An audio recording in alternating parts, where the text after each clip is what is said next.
I stand frozen in my parents' living room, unable to process what I'm seeing. My suitcase lies open on the floor, clothes spilling out like evidence at a crime scene. Dad clutches 5 crisp $100 bills in his trembling hand, his face a dangerous shade of crimson. The family photo on the mantle, my college graduation just 3 weeks ago, seems to mock me with its captured happiness.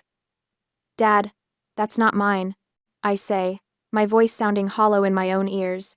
I would never steal from Kayla. In the corner, my 20-year-old sister sobs dramatically, shoulders heaving with the perfect rhythm of practiced tears. I was saving that money, she whimpers between gasps, for my car payment. Dad's eyes, usually warm when they look at me, have turned to ice. In his world, evidence is evidence, and my sister's tears are all the confirmation he needs. The money was found in my suitcase, therefore I must be guilty. Emerson. He spits my name like it tastes bad. 23 years old, a college graduate, and this is how you behave? I didn't take it, I say, louder this time. Someone put it there. Dad's laugh is short, harsh. Someone? Who, Emerson? The money fairy? Before I can answer, he steps forward and kicks my suitcase. The professional clothes I'd carefully packed for my new job in Denver scatter across the floor, blouses, slacks, and sensible heels that took 4 years of part-time work and careful saving to acquire. Get out of this house, he growls. Now, before you embarrass us any further. Kayla's sobbing intensifies. She probably just wanted new clothes for her fancy job, she says, voice quavering. I'm not even mad. I just want to know why she didn't just ask me. My mother, Celeste, stands in the doorway wringing her hands. Her eyes dart between Dad and me, but she says nothing. She never does when it matters. Mom? I plead, but she looks away. Through the living room window, I can see Mrs. Peterson from next door peering through her curtains. By nightfall, everyone in Springfield, Missouri, will know that Emerson Tate, the good daughter, the one who went to college and got a degree, is actually a thief. I bend down to gather my scattered clothes, my mind replaying my homecoming just 3 days ago. After 4 years in Colorado, I'd returned to stay with my parents for 1 week before starting my new accounting job in Denver. 1 week that now feels like a terrible mistake. I'd stepped through the front door with my suitcase, diploma in hand, and Kayla had given me that look, the one she's perfected since childhood. The one that says, I hate that you're getting attention. Guess you need a new wardrobe to look like a city girl now, huh? She'd said, eyeing my simple blouse and jeans. Mom had laughed, that strained laugh she uses when she's uncomfortable. Don't start, you two, Dad had said, though Kayla had been the only one starting anything. Later that evening, I'd overheard them in the kitchen with the neighbors. Our Emerson graduated with honors in accounting, Dad had boasted.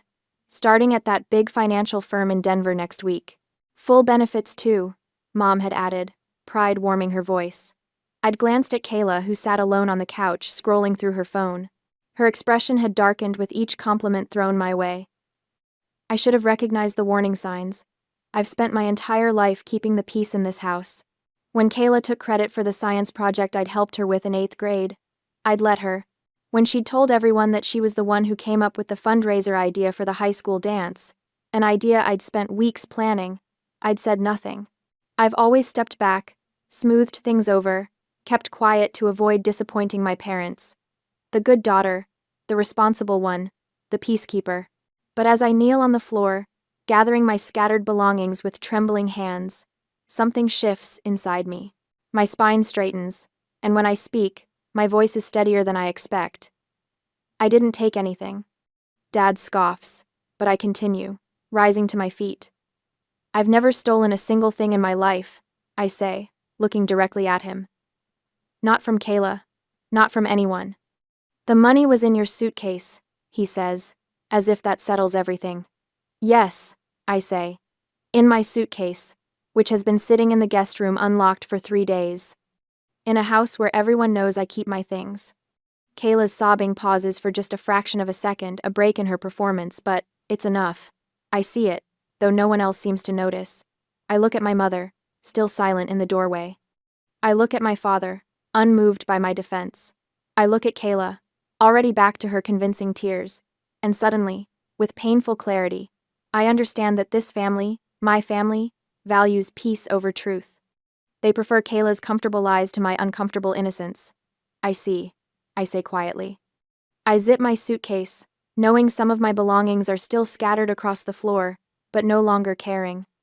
I pull on my jacket and lift my suitcase, surprised by how steady my hands have become. Emerson, don't be dramatic. Dad says, his tone softening just slightly, as if he's suddenly realized this might be going too far. Just admit what you did, apologize to your sister, and we can put this behind us. But I'm already walking toward the door, a strange calm replacing the shock and hurt. I've never stolen anything in my life, I say, pausing at the threshold. I look back at them, my father with the money still clutched in his hand, my mother with her perpetual silence, and Kayla, whose tears have miraculously begun to subside now that I'm leaving. When you figure that out, you know where to find me. I step outside, closing the door behind me with a soft click. The Springfield summer heat hits me like a wall, and I realize I have nowhere to go. But somehow, that seems less frightening than staying in a house where the truth means nothing at all. The dashboard clock reads 3:17 a.m. when I jolt awake, my neck stiff from sleeping at an awkward angle. My car sits at the far edge of a gas station parking lot, where I hoped no one would notice me. The sodium lights cast a sickly yellow glow across my skin. I shift uncomfortably in the reclined driver's seat, my stomach growling, a painful reminder that I haven't eaten since yesterday morning. I grab my phone, not because I expect any messages who would contact me now, but because scrolling through emails seems better than dwelling on hunger or homelessness. The screen illuminates my face in the darkness as I tap through notifications. Then I see it.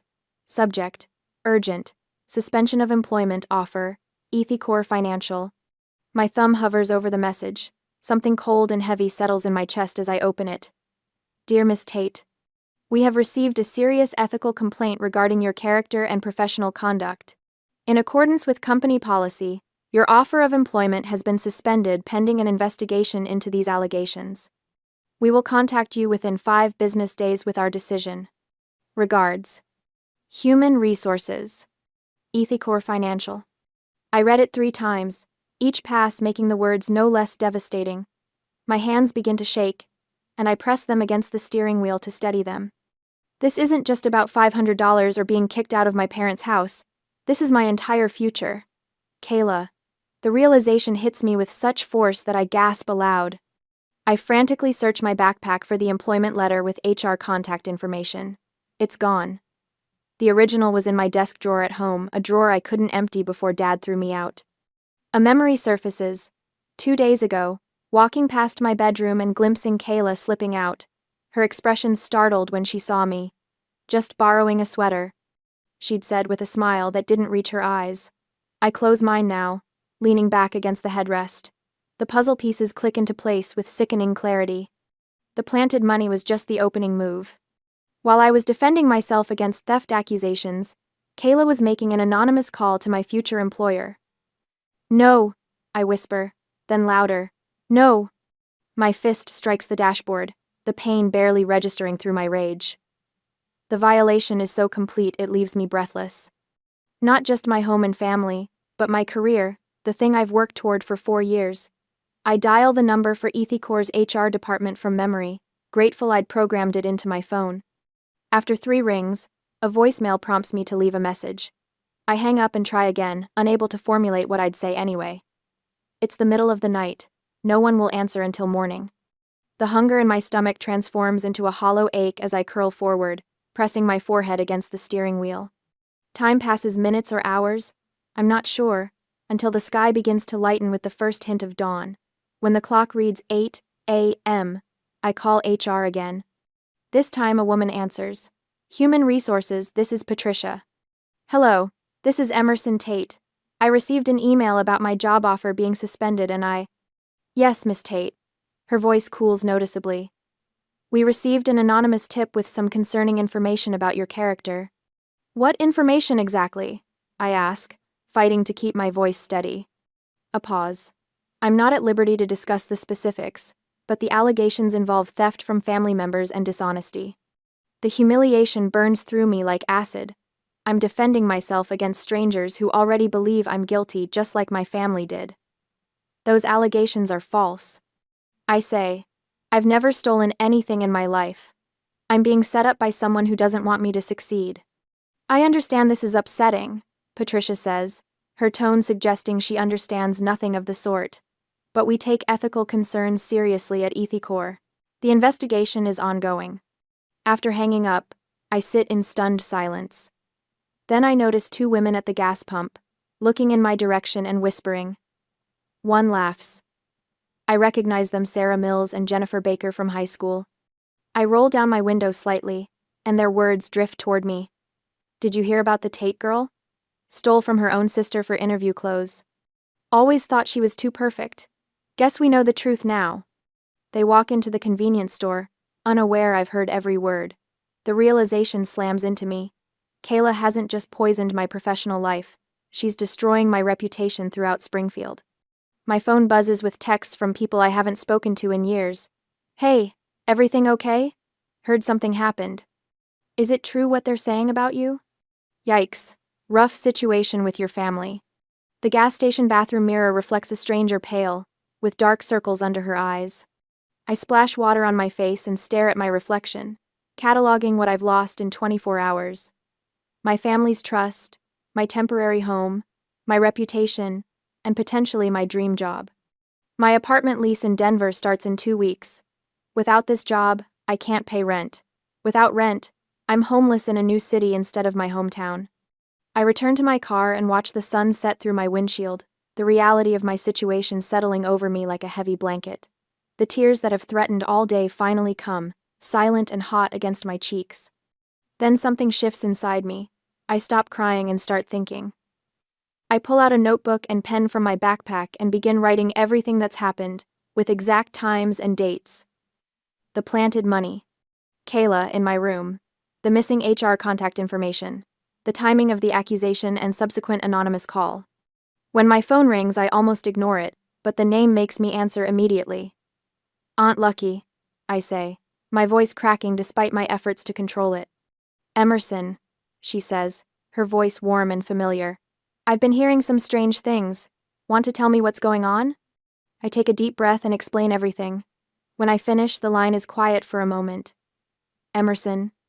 Aunt Lucky says firmly, I've known you your whole life. You wouldn't steal a penny if it wasn't yours.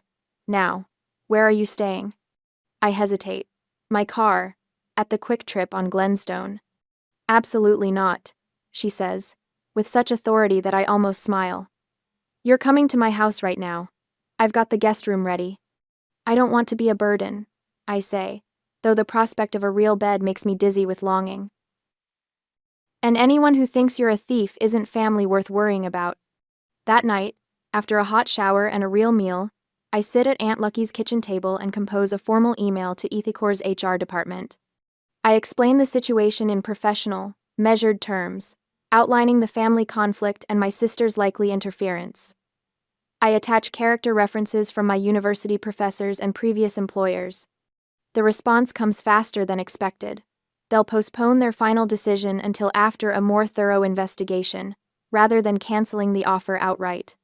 It's a small victory that costs me another sleepless night, planning how to clear my name while wondering if any relationship with my family can ever be repaired.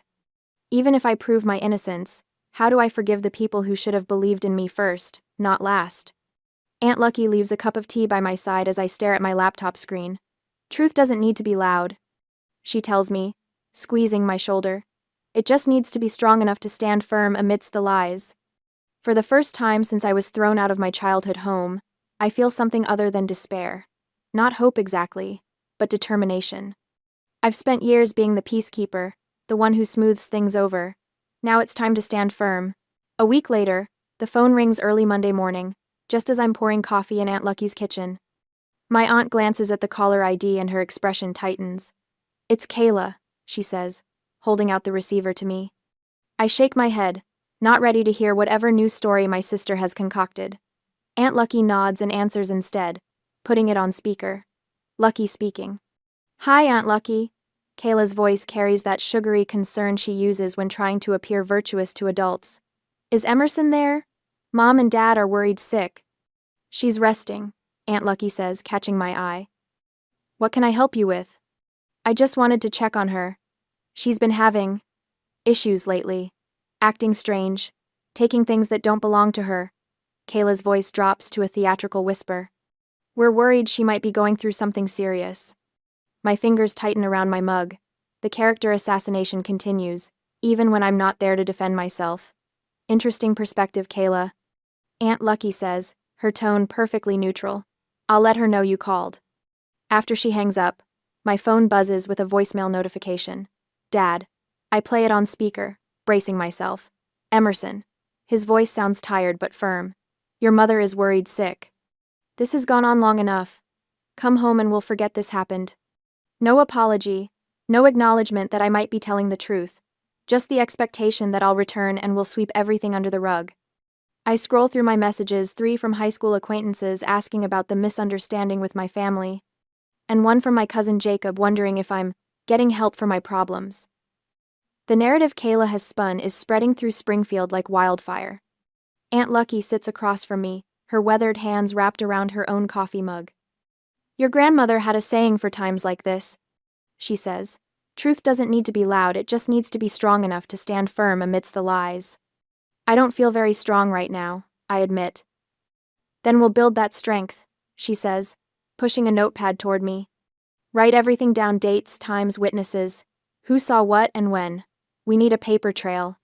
For the next 2 hours, I document everything from the moment I arrived home, to finding the money in my suitcase, to the HR email suspending my job offer. Aunt Lucky watches me work, occasionally asking clarifying questions that help me remember details I'd forgotten in the blur of betrayal. Now, she says when I finish, let's practice what you'll say when you run into your sister or your parents. I'd rather avoid them entirely. You live in the same town, honey. Avoidance isn't a strategy, it's a postponement. She role-plays as Kayla, mimicking my sister's wide-eyed innocent act, while I practice responding with calm facts rather than emotional outbursts. We try different scenarios, running into Dad at the gas station, Mom at church, Kayla at a store. Remember, Aunt Lucky coaches, when you get emotional, they win. Emotion makes you look unstable, facts make you look credible. By Wednesday afternoon, I feel steadier, not healed, but more equipped. I head to Marshall's grocery to pick up ingredients for dinner. Aunt Lucky's way of letting me contribute without paying rent I can't afford.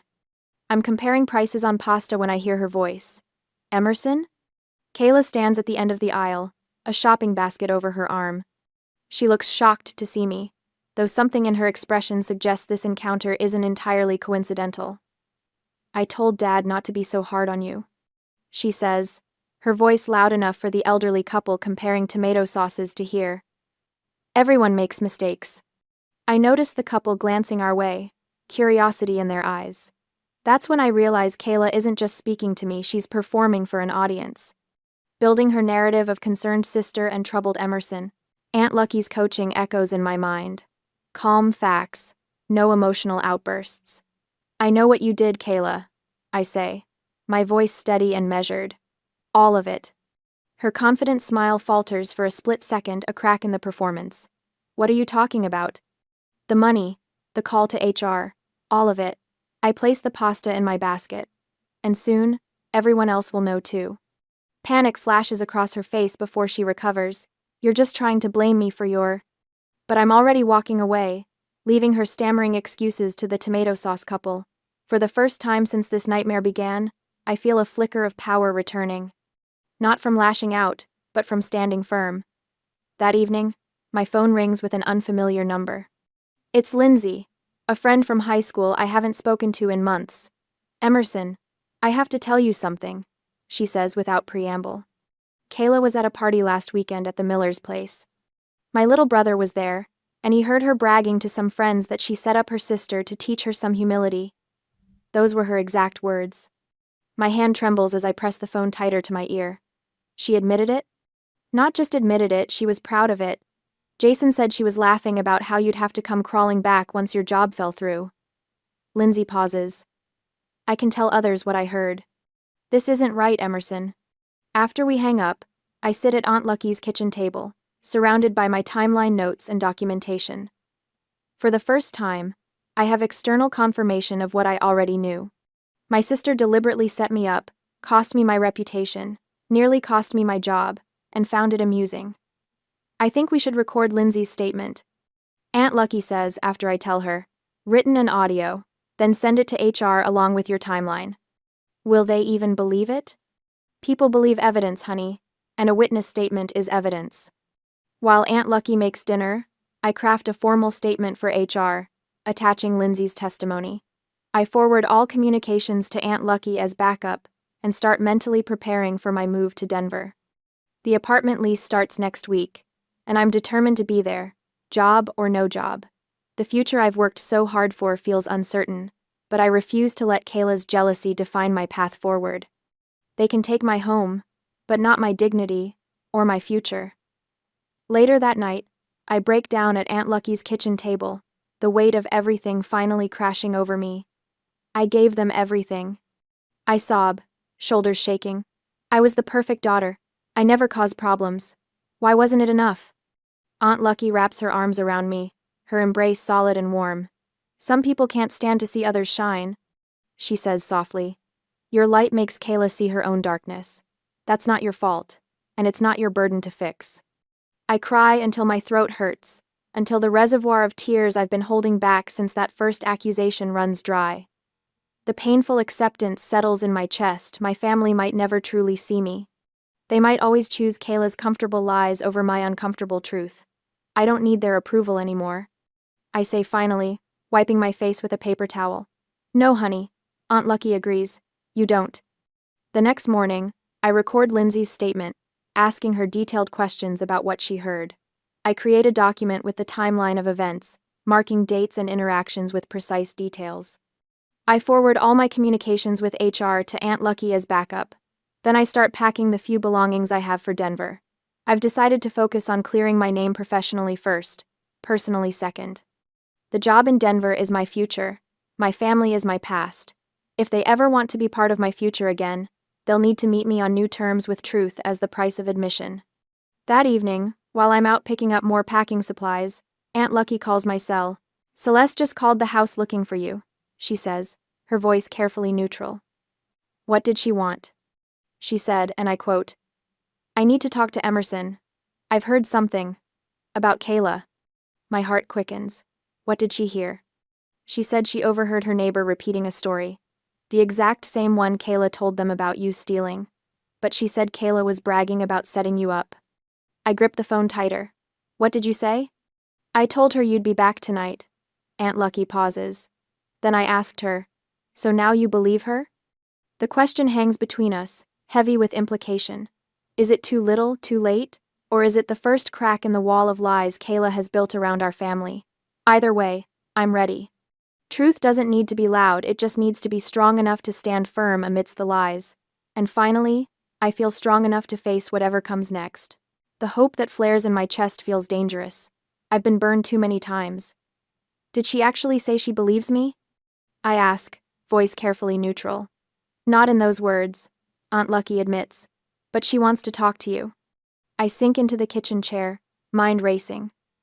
First, I was sleeping in my car, job offer suspended, reputation destroyed.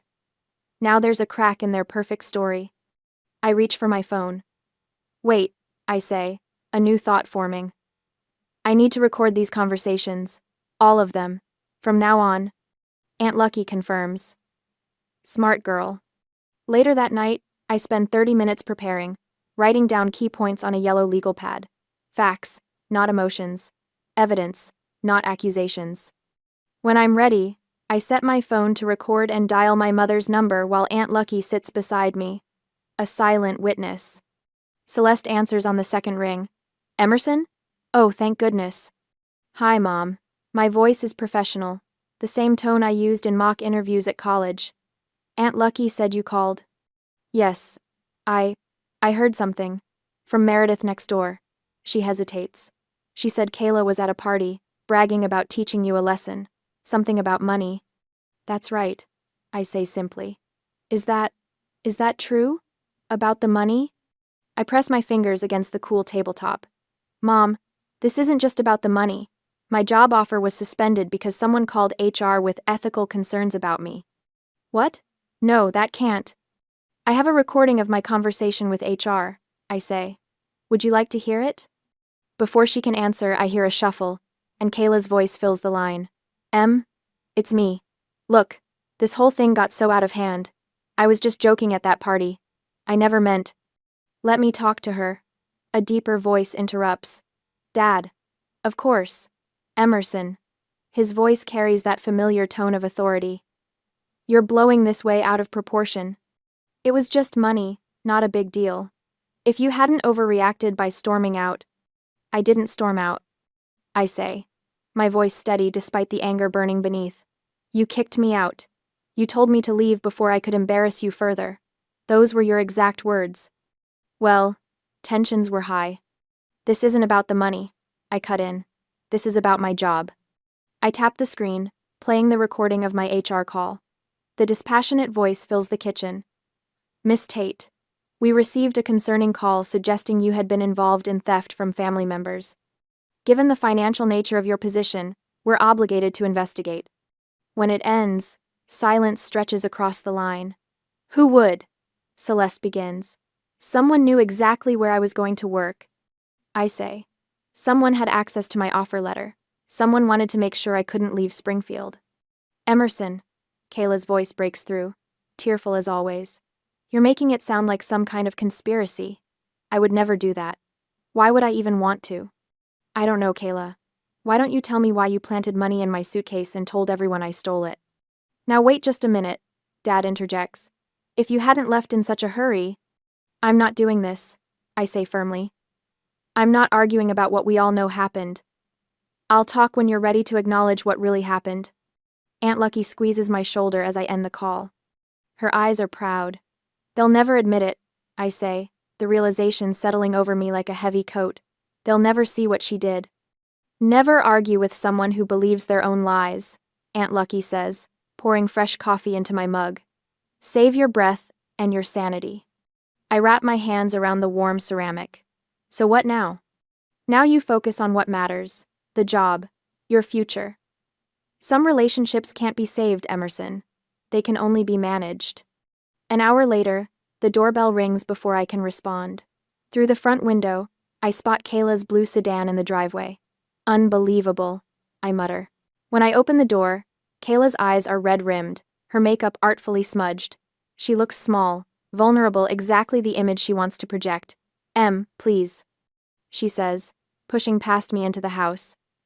I'm so sorry about everything. This has all gone too far. Which part are you sorry for? I ask, closing the door. Taking the money from your room and putting it in my suitcase? Or calling my employer? Kayla's face crumples. Why do you always have to be so perfect? College degree, fancy job, everyone always talking about how wonderful Emerson is. You always get everything. The venom in her voice startles even me. This isn't a performance for once, it's raw jealousy. I worked for those things, Kayla. And I didn't? She paces Aunt Lucky's living room. Not everyone wants to be stuck in an office all day with a calculator. My phone buzzes. Owen. I answer on speaker. Emerson, this has to stop. Your sister is devastated. If you keep spreading these accusations, the whole family will hear about it. Is that what you want? I haven't spread anything, I say. But Lindsay has been talking to people who heard Kayla at the party. Lindsay? Kayla's face goes pale. What did she say? My phone pings with a text. It's Lindsay. 3 more people confirmed they heard Kayla bragging, sending you their names.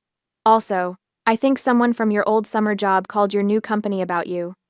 As if on cue, my email notification sounds. I open it, my heart stuttering. It's HR. I say, scanning the message. They've received several calls vouching for my character. I look up at Kayla. People are figuring out what really happened. The doorbell rings again. This time it's Celeste, alone, her face drawn. I need to talk to you both, she says, glancing from me to Kayla. Meredith wasn't the only neighbor who heard you bragging, Kayla. Mrs. Peterson called me today. She said you were laughing about finally putting Emerson in her place. Kayla's expression freezes. Mom, they misunderstood. I was just... My phone buzzes with another text. A screenshot from Lindsay shows Kayla's latest social media post. Family is about forgiveness. So hurt by betrayal, but trying to heal. Below it, comments are piling up. Former classmates asking pointed questions. People connecting dots. Your post isn't going quite like you planned, I say, showing her the screen. Celeste's phone rings. She answers, steps away, then returns with tears in her eyes. That was Mrs. Wilson from church, she says to Kayla. She wanted to know if you needed a therapist referral, because her grandson was at that party too, and he told her everything. Kayla collapses onto the sofa, her facade crumbling. Mom, I didn't mean for it to go this far. You just wanted to hurt your sister, Celeste finishes, and you've been lying to all of us.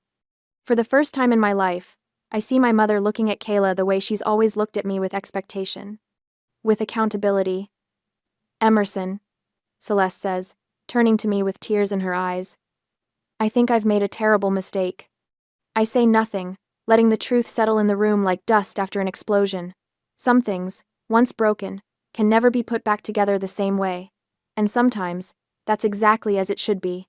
On Friday that week, the phone rang just as I finished arranging the evidence across Aunt Lucky's dining room table. Owen's name flashed on the screen. Your sister is devastated, he said without preamble. You need to let this go. I pressed the phone to my ear, listening to the familiar cadence of his disappointment. How many times had I heard that tone? How many times had I yielded to it? Family forgives each other, he continued, his voice softening into the reasonable tone he used when he wanted compliance. That's what we do. Is that all? I asked, surprised by the steadiness in my voice. A pause. Your mother misses you.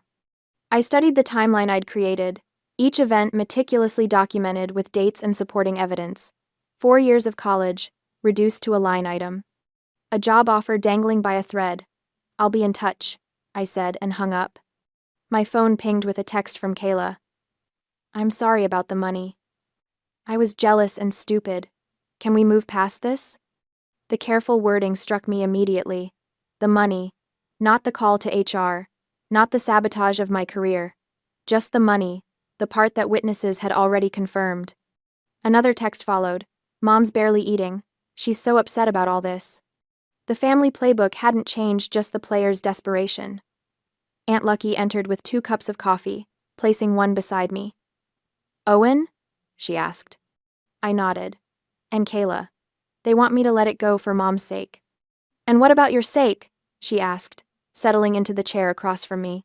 My phone rang again, HR. My heart hammered against my ribs as I answered.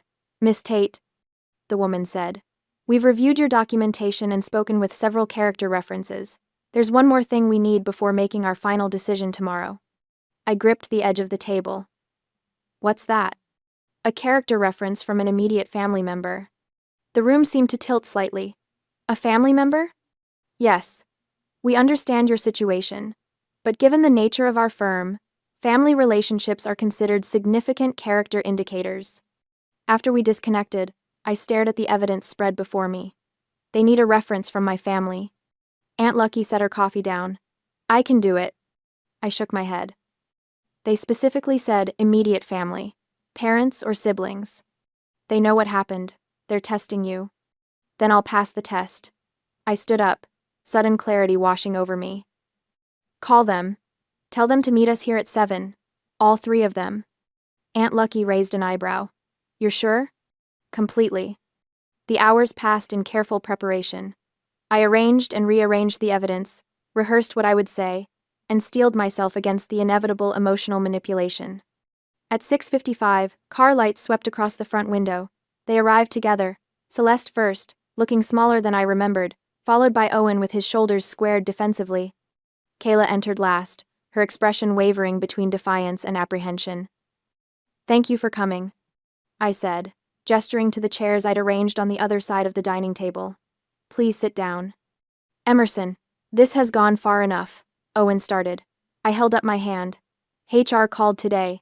They're making their final decision tomorrow. I kept my voice even, factual. They've requested a character reference from an immediate family member.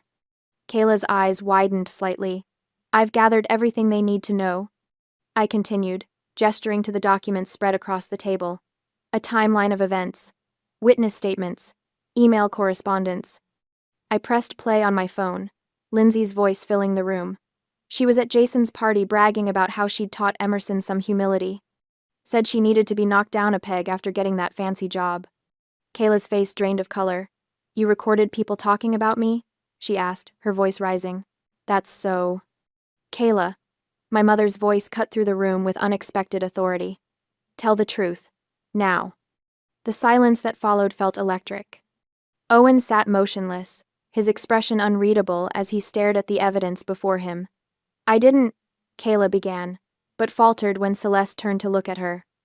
All of it, Celeste said. Every bit. I waited, my heart pounding but my exterior calm. This wasn't about winning anymore. It was about truth standing firm amid the lies, just as Aunt Lucky had taught me. Fine, Kayla finally whispered. I took my money and put it in her suitcase, and I called HR. Owen's head snapped up. You what? She always gets everything. Kayla's composure cracked, tears spilling down her cheeks. The grades, the praise, the fancy job, while I'm stuck here in this stupid town working retail. So you tried to ruin her life? Aunt Lucky asked quietly from the doorway. Kayla didn't answer. I slid the HR email across the table.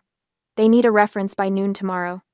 Owen stared at the paper, then at me, as though seeing me for the first time. You arranged all this, gathered all this evidence. I had to, I said simply. The room fell silent again. Then Celeste reached for her phone, her movements deliberate.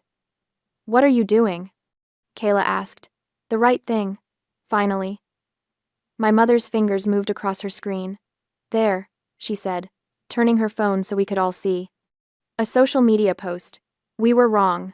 Our youngest daughter, Kayla, lied that Emerson stole her money. Emerson is innocent. We apologize for not believing our daughter. Mom, Kayla lunged for the phone. You're ruining my life. No, Celeste said, pulling the phone away. You ruined your own. Within minutes, notifications began appearing.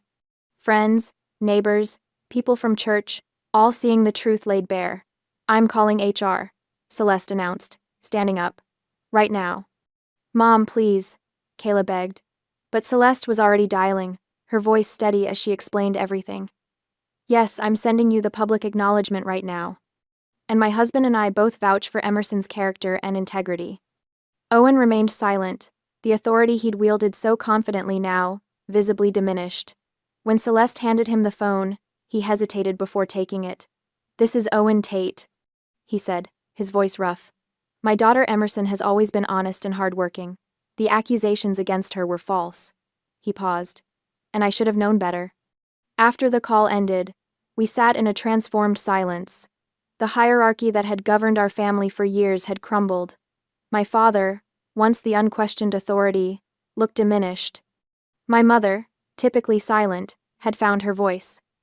Kayla's manipulations, so effective for so long, lay exposed and powerless. And I stood amid the ruins, neither triumphant nor defeated, but changed. I wasn't the pleading daughter anymore, desperate for approval. I was simply someone who knew her own worth. I start my job on Monday, I said, gathering my evidence. In Denver. We know, Celeste said. We're proud of you. The words I'd once longed to hear now felt different, not because they weren't sincere, but because I no longer needed them to believe in myself. Aunt Lucky squeezed my shoulder as the others prepared to leave. The battle was over, but the war had never been about winning. It had been about truth, standing firm, not loud, amid the lies. And finally, it had. The Monday morning sun filters through sheer curtains, casting gentle patterns across the hardwood floor of my Denver apartment. I run my fingers along the edge of my desk, still marveling that this space belongs entirely to me. No sister's jealousy lurking around corners, no father's judgment hanging in the air. Just my things, arranged exactly as I want them. I adjust the collar of my blouse and smooth my hands down the front of my pencil skirt. First day at the financial firm, successfully completed. My business cards sit in a neat stack on the entryway table. Emerson Tate, financial analyst, tangible proof that I've made it despite everything. The relief of spending 8 hours surrounded by people who know nothing of Springfield drama feels like breathing fresh air after years underwater. My new coworkers judge me solely on my spreadsheet skills and attention to detail, not against the backdrop of family expectations or small-town gossip. My phone buzzes with a familiar ringtone. Mom. Hi, Mom, I answer, settling onto my small balcony chair. How was your first day, sweetheart? Celeste asks, her voice carrying that same nervous energy she had when dropping me at college 4 years ago. Did everything go all right? 4 years ago, I would have smoothed away any rough edges, crafted the perfect response to reassure her. Today, I take a breath. It was challenging, I admit. I got lost twice finding the conference room, spilled coffee on my notebook during the orientation, and felt completely overwhelmed by the end of the day. I pause. But my supervisor said my preliminary work was excellent, and I'm excited to go back tomorrow. The silence stretches between us before she responds. Thank you for telling me the truth. I'm trying something new, I say. No more sugarcoating. I deserve that, she says softly. I'm proud of you, Emerson. Not just for the job. After we hang up, I water the small potted plant Aunt Lucky sent as a housewarming gift. Our chats have become an anchor, her steady wisdom grounding me when doubts creep in. She reminds me that standing in your truth isn't selfish, it's necessary. My phone chimes with a text from Kayla. Everyone keeps asking where you are. It's annoying. In the past, I would have responded immediately, smoothing things over. Today, I set the phone down, without replying. Her problems are no longer mine to fix. The evening stretches before me, peaceful and unstructured. I slice an apple, arrange cheese on a plate, and take my dinner to the balcony. From 4 stories up, the Denver traffic flows like a distant river, nothing like the quiet streets of Springfield. My colleague Jasmine had invited me to join a group for happy hour, people who know nothing about the Tate family drama or Kayla's betrayal. People who see me as I am now, not as the peacekeeper I've always been. A notification from Lindsay lights up my phone. Just booked my flight for next weekend. Can't wait to see your new place. I smile, remembering our conversation last week about how standing up to family can be both painful and necessary. Family is supposed to lift you up, Lindsay had said, not hold you down. As the sun sets, casting long shadows across my small balcony, I consider how much has changed in 2 weeks. I no longer wake with that tightness in my chest, that constant vigilance against upsetting the family balance. The weight of responsibility for everyone's happiness has lifted. In its place, a quiet confidence grows, the knowledge that I can stand my ground when something feels wrong, that I can build a life based on truth rather than appeasement. My phone buzzes again. Kayla, I miss you. Can we talk sometime? I study the message, noting the absence of both accusation and apology. My thumbs hover over the screen, composing and deleting several responses before I finally type. I'm open to talking in a few months, when I'm ready. No rush to forgive. No guilt about taking time. Just the simple truth. I'll decide when and if reconciliation happens. Tomorrow, I'll meet with my team to present my first project analysis. Next week, Lindsay visits. And next month, Mom and Dad will come to Denver, their first visit, with clear boundaries already established about length and expectations. As night falls, I open my journal and write. Truth doesn't need to be loud, it just needs to be strong enough to stand firm amidst the lies. Aunt Lucky's words, now mine. I am Emerson Tate, daughter and sister, but so much more than family roles. Financial analyst, friend, woman building her life on her own terms. And for the first time, that feels like enough.